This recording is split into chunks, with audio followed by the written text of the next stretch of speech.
Okay, the moment we've all been waiting for. I got this fancy respirator with these cartridges in it. We have a sander. Of course, we have the wrong size sanding pad, but we have basically 60 grit, okay?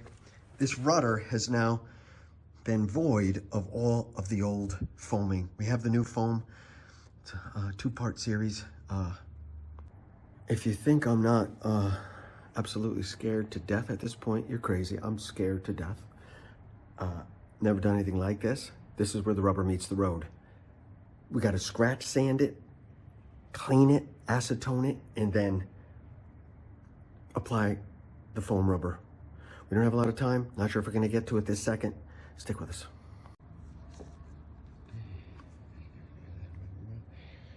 Here we go. Here we go.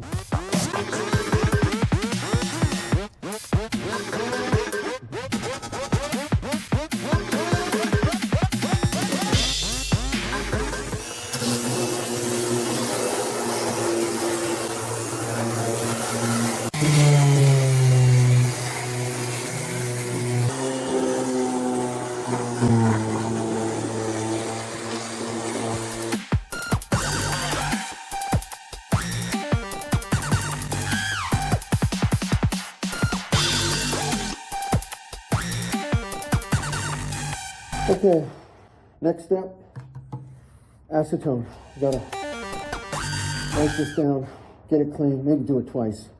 Check this out.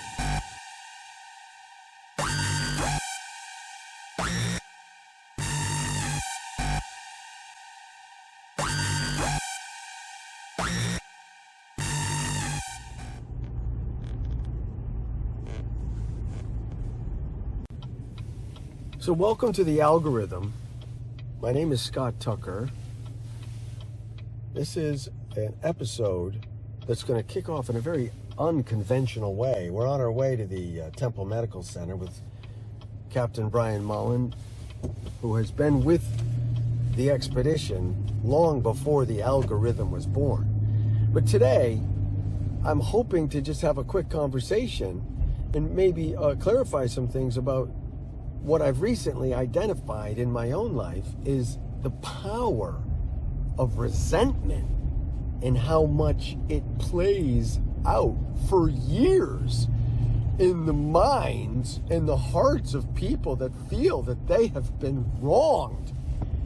I'm in a situation now where I'm in communication with somebody that really feels like I have wronged him. And I presently, I'm trying to act in a professional way and really got the most unprofessional response you could imagine without getting into too many details.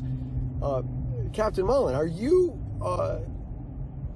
in all your business experiences, are you familiar with this thing where people hold a resentment against you and you're still in communication with them? And how do you deal with that? I'm really curious, like, how do you deal with that? Yeah, absolutely. I mean, it happens all the time, unfortunately. I'm very, in business purposes, I would call it anti-woke. So I deal with strictly the numbers and the logistics and the facts. I don't deal with feelings business-wise. But there are so many people these days that actually use these, I don't want to call them idiotic feelings, but definitely they use more feelings than common sense, which goes against everything you're trying to achieve business-wise.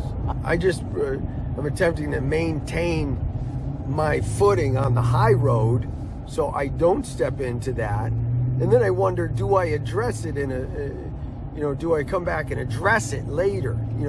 Like, if someone's an adult in their 50s and their behind is still stinging over 2.5 to 3 years later from a situation that they were, they felt that they were wronged. And I have attempted to address it and address it directly. And you still sense there is this resentment that's cooking. I'll give you some examples. You're having a meeting. It's an impromptu one, but you've asked for permission. You got it. The person never makes any eye contact with you. Or if they do, it's just maybe for one split second. The rest of the time, they're looking out. The second thing is, in the middle of the meeting, or sort of, it's not over. They just stand up. They just stand up. And then thirdly, they walk out of the room. It's just like, this is adult kindergarten is what you're dealing with. Instead of, saying, look, I get it. I have to go now. There's nothing. And the lack of eye contact is absolutely huge. With the internet and the cell phones these days, there's very little actual personal contact where you can actually develop a respectful business relationship over a goddamn text. I mean, it's stupid. We're in a new world, and it's very disconcerting. I'm not happy with it at all. Yeah, it's frustrating, especially with the younger generations, but I don't want to go too far in that direction because it's a great topic, but my theory is, and I've done some research when it comes to things like resentments and how we act or choose not to act with them. There's scientific research that shows that we as a species, Homo sapiens, whatever you want to call us, humans, people, there's two schools of thought. With a resentment that you try to play out in such a way where you shun that person or you give them less attention, or you even try to perpetrate some sort of harm upon them. That kind of resentment never gets satiated. In other words, the person that's trying to get back at you with a resentment in some way, it's almost like the gift that never stops giving. They can't get enough. It's like a drug. Like they get this little sense of satisfaction when they try to get even with you or smitten with you, and then they need more. It's like a drug. And scientists have studied this in human beings. Like they get addicted to being resentful because of that feeling. They never quite get high enough from perpetrating harm against you or attempting to perpetrate harm against you. They never get enough of it. Do you follow me? It is, like I said, it's like a drug, and they never get over it, and you're constantly battling it, and it's exhausting. For those of you just joining us, again, Scott Tucker here. You're aboard the Algorithm in the land vessel. And Captain Mullen here is seated next to me on his way to a procedure. Talk about the Energizer Bunny. Talk about the Energizer Bunny. The guy just keeps going. But what I want to finish with, and perhaps we'll pick it up later, is that scientists have already found that holding resentments and trying to enact some sort of, how do you call it, revenge, right? That's a good way to put it. Is actually, again, there's two schools of thought. One is, look, you can't get enough revenge. It's like heroin, all right? Once you get going, you can't get enough. But there are other schools of thought that say, it alerts the whole community that you can't behave that way. Right or wrong, that this person is angry at you, and if they have some power, they'll continue to try to perpetrate that resentment. And so that's where it gets a little tricky. It's not black and white. In some cultures, in some tribes, whatever you want to call it, villages, everybody was notified that, say, somebody stole something or somebody behaved in a way, that was completely out of line. And it's a message to the rest of the community that, guess what? You can't behave that way. So in that realm, that does benefit society. But the person themselves is almost eaten alive like a cancer. Well, I don't disagree, because I personally have my own issues with a lot of the things that are going on in this world, and I don't pull any punches. I don't pretend to be politically correct. I throw it out there based on truth, facts, and statistics, but you got to learn to let it go. Once you throw it out there and you make your point, move on to the next. Yes. Some could see things in a negative way, and others can see them in a positive way. It's hard to believe, but our brains are so big, they're so complicated, we don't even understand them. It seems like, you look up at the sky and say, "Oh yeah, that's blue," and somebody says, "No, that's pink." It's almost that. It is that crazy sometimes. It's that crazy. Anyways, you're on the algorithm. We've got a lot to cover. We got a rudder to rebuild. Captain Mullen here is going to hopefully be able to give me some coaching. Yeah, hopefully. Yeah, and I got to get some eyesight. But even more importantly, as being a part of the algorithm, I want you to know we're about to take you on a journey through pieces and parts of 10 years of history, my history, in some cases Captain Mullen's history, at sea. And I'm going to weave in a piece coming up here about a journey Captain Mullen and I undertook back in 2019, where we hopped aboard the Kobayashi Maru, a previous vessel, and we said, we're going to Florida from Old Saybrook. That was an interesting trip. We had missiles shot at us. We got into the naval war game. Hold on. Don't give it away. So, we'll see ya. Against all logic and common sense, curiosity finally got the cat. I decided to run the Kobayashi Maru over 1,200 miles down to Vero Beach.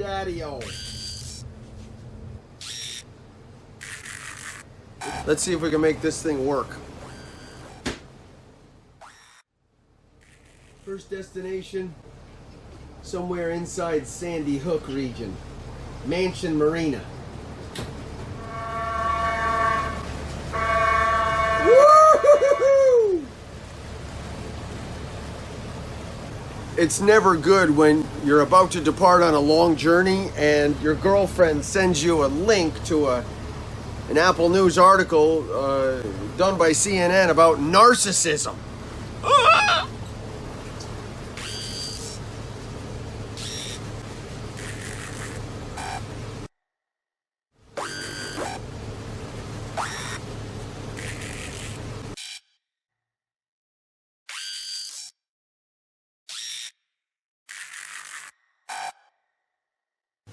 Yikes, that looks a little dark up ahead there, Captain. I know we're in Long Island Sound at this point, but sure, it looks like the Bermuda Triangle. Holy Christ! We got Daddy-O behind us. Big Bob. I swear that looks like something out of that movie. What was that movie? Vanishing Point, straight ahead. I know we're in Long Island Sound at this point, but sure, it looks like the Bermuda Triangle. Holy Christ! We got Daddy-O behind us. Big Bob. I swear that looks like something out of that movie. What was that movie?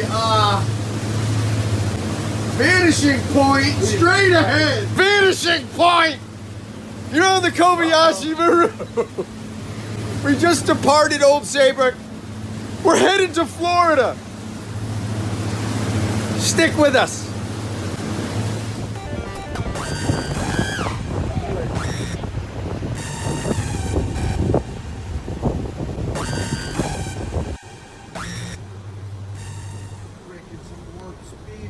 After 4 hours of smooth sledding through Long Island Sound, our first major milestone, New York City. It's surreal. And what seems like moments later, the iconic Statue of Liberty. Don't be a slave to her. This is insane.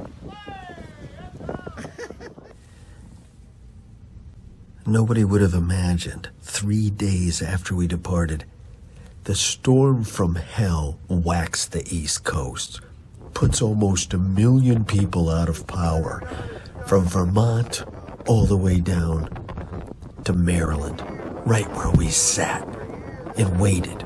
This is not what I had signed up for. Look at this. This is crazy. It's gonna get worse. I think we're not gonna hit right down there. I think we're good. Look at this. This is crazy.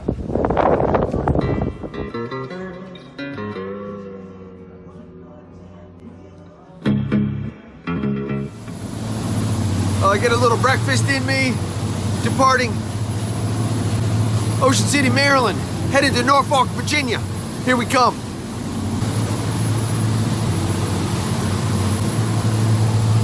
Just a couple of small catastrophes. Wind blowing so freaking crazy. Gusts up to about 70 miles an hour. Everybody got a little freaked out, a little bit nervous.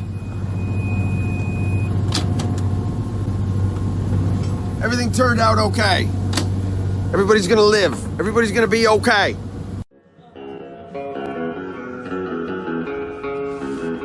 Like a scene out of a movie, all of a sudden, the Coast Guard comes screaming at us and demands that we stand down for reasons at this point we have no idea why.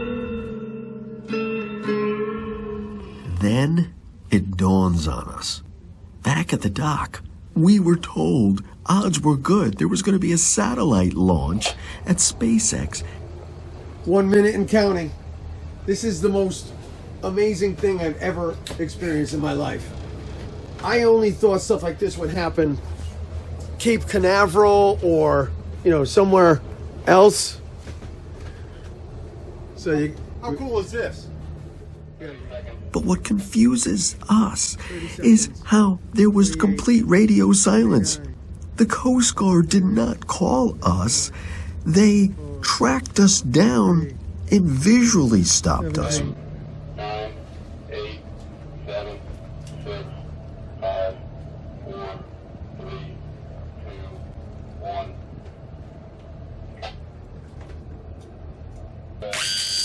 Oh, there it is! 1 o'clock!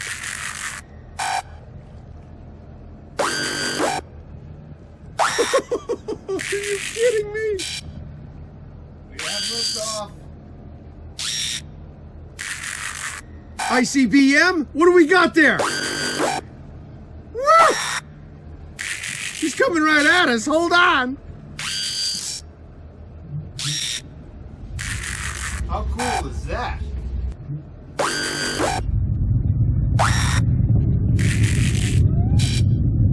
Holy shit! Oh my god, the sound.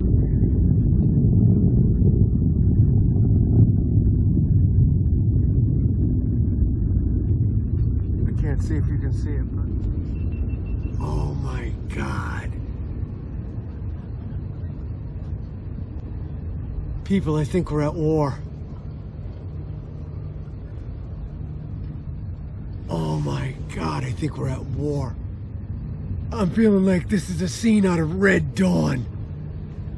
Are you kidding me? It's like a scene out of Red Dawn. Woo! Captain Daddy-O, you're looking good, baby, looking good. Woo!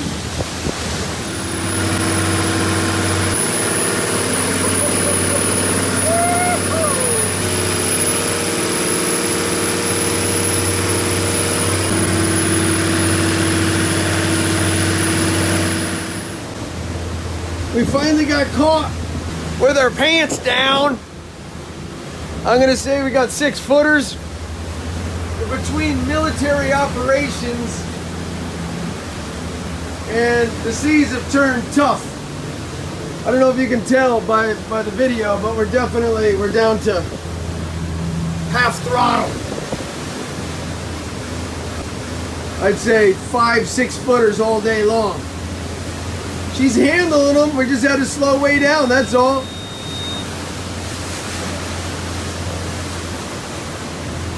What are the odds, folks? Military ops. We're right in between them. My partner, Mr. Daddy-O, seems to have forgot we're supposed to be together. He's pushed up ahead of us. But we're in good hands here if something should happen. I'm sure they'll care. Exactly what we had signed up for when we left this morning. We found ourselves out here in some 5-footers. The period is only 5 seconds. 5 seconds ain't enough. So we're rocking the throttles, doing the best we can to keep a steady course. Water's gorgeous, virgin blue, white caps everywhere. Anyways, no small craft advisory, and honestly, there really should be. I am shocked that they didn't have one.